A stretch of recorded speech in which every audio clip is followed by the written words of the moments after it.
Alors votre travail consiste à quoi? Mon travail, c'est de la broderie d'art, de la broderie au crochet. Je pose des perles et des paillettes avec un petit crochet, des fils de soie. Et je fais tout ce qu'on fait avec de la broderie, c'est-à-dire la broderie étant un ornement. Je fais des broches, je fais des accessoires de mode, je mets de la broderie sur des chapeaux, des sacs, etc. Le support, c'est toujours de la broderie donc. Tout à fait, je suis brodeuse, c'est mon métier. Voilà. Et pour un travail comme ça, c'est combien de temps de travail? Pour une petite broche comme ça, je mets à peu près 3 heures. Quand je suis toute seule, tranquille dans mon atelier, sans interruption. C'est un travail qui est très minutieux, qui demande d'être très tranquille, très calme.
Sont numérotés, donc 1, 2, 3, là, jusqu'à la plus grande.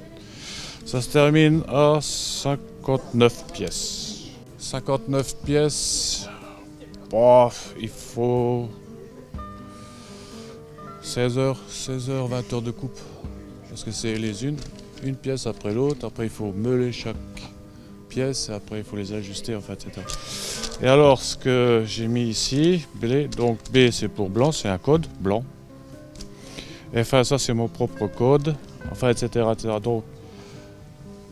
Donc ça c'est vert, donc là c'est des 4 feuilles vertes, donc je vais couper toutes les feuilles, les 4 en même temps dans la même feuille, parce que je ne vais pas m'amuser à passer de l'un à l'autre, je coupe tout en même temps. Et donc ici, donc les pièces sont l'une dans l'autre. Et quand tout est monté, il faut que je rabatte les... Ça c'est un rabatteur. Comme à la chasse, un rabatteur. Voilà. Et ouais, est-ce qu'il vous donne le bon B? Parce que l'autre côté va être forcément plat. Alors quand tout est monté, toutes les pièces sont montées, donc j'applique ça, là il y en a pour une heure et demie. Après il y a tous les soudures qui sont à faire. Et après, alors suivant que je change de moulure, si j'en mets pas, là j'en ai pas mis, j'étais feignant ce jour-là donc j'en ai pas mis, mais alors je fais toute ma série sans moulure. Bon. Et ça, le dernier que j'ai fait cette moulure là, c'est la rose, un double. Je pousse pas à 100% la forme de l'arrondi. Ah ouais, ça c'est un peu comme si vous connaissez un peu le truc, vous pliez du cuivre. Il y a un moment ou à l'autre ça fait un bourrelet. Bon, là c'est exactement la même chose. Bon, j'arrive à le rattraper, mais pas toujours. Alors les autres modèles, tout ce qui est comme ça, c'est encore, ça va. Ça va.